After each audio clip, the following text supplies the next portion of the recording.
Netherlands के सांसद की भारत को सबसे अलग नसीहत। अलकायदा जैसे इस्लामिक संगठन के सामने झुको मत। डच सांसद गीट वाइल्डर्स ने इसके पहले भी दिया था बयान। तुष्टीकरण कभी काम नहीं करता। गीट वाइल्डर्स ने कहा, इस्लामिक देशों के उकसावे में ना आने की नसीहत दी। और अगली अहम खबर देखिए कि पैगंबर विवाद पर तालिबान भी देने लगा नसीहत।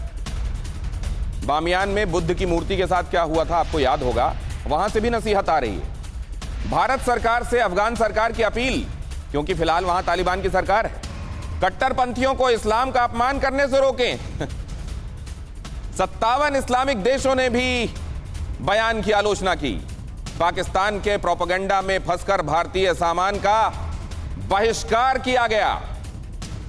अब अफगानिस्तान में जो तालिबान रूल कर रहा है, वो बामियान की मूर्ति बार बार जहन में कौंधती है, वहां से भी नसीहतें आ रही हैं। सिवाज साहब, सच्चाई ये है दिनेश, अफगानिस्तान को अपने अंदर झांक के देखना चाहिए। तालिबान आज उनकी भी फाइनेंशियल कंडीशन कितनी खराब है, और जब से तालिबान आया अलकायदा और इस्लामिक स्टेट खोरासान ने पैर पसार लिए हैं अफगानिस्तान में। और ये जो दो संगठन हैं, ये भारत के लिए नहीं, ये पाकिस्तान के लिए और पूरे साउथ एशिया के लिए एक प्रॉब्लम है। और यही नहीं, ये अमेरिका के लिए भी। और ये अलकायदा इररेलेवेंट है, ये एक प्रकार अपने आप को लाइमलाइट में आना चाहता है, इसलिए उसने ये स्टेटमेंट पास की है। सच्चाई ये है, मेजॉरिटी मुस्लिम वर्ल्ड भारत के साथ है। ये जो छोटी बात हुई है, मुझे लगता है जो गलती हुई है उसको मान के आगे बढ़ना चाहिए। और जिस प्रकार से हमारे relation Saudi Arabia, UAE, Oman, quad से देखें कि आज सऊदी अरेबिया, यूएई करीब करीब $2 बिलियन इन्वेस्ट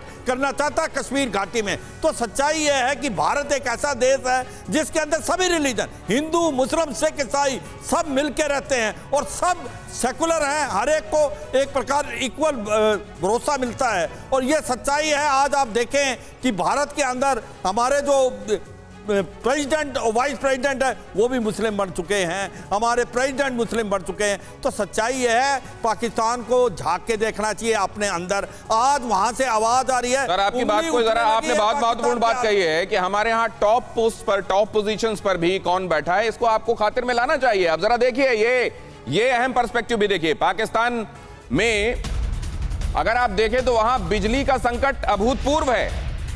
पाकिस्तान में आर्थिक संकट के साथ बिजली संकट गहरा गया है और वहां अंधेरे में रहने के लिए लोग मजबूर हैं। पाकिस्तान में रात 8:30 बजे के बाद सभी बाजार बंद होंगे, यह फरमान जारी हो गया है। पाकिस्तान में रात 10 बजे के बाद शादियों की इजाजत तक नहीं है। हमारे यहां तो जो 21 करोड़ 23 करोड़ की आबादी है वो बाकियों के साथ मजे में है, अल मशरिकी साहब, और पूरी रोशनी में रहती है। गर्मी के दिनों में पंखे नहीं झाल रही है वो, और अंधेरे में रहने के लिए मजबूर नहीं है। आप पता नहीं कौन से भारत की बात कर रहे हैं। आपको पता है कि भारत के 70% लोगों के पास टॉयलेट को एक्सेस नहीं है। भारत में जो हंगर जो स्ट्राइक रेट है वो दुनिया में सबसे ज्यादा है। भूख का जो भूख और नंग है, ये कौन सा अखबार पढ़ते हैं सर? ये कहां से छप के आता है? एक ही कॉपी छपती है, आपके घर आती है लगता है। और अगर इस तरह की बात है तो फिर आगे बहस करने का कोई मतलब नहीं है। सर, आपका धन्यवाद करता हूं, सभी मेहमानों का बहुत धन्यवाद। फिक्र आपकी, सोमवार से शुक्रवार रात 9 बजे सिर्फ TV9 भारतवर्ष पर।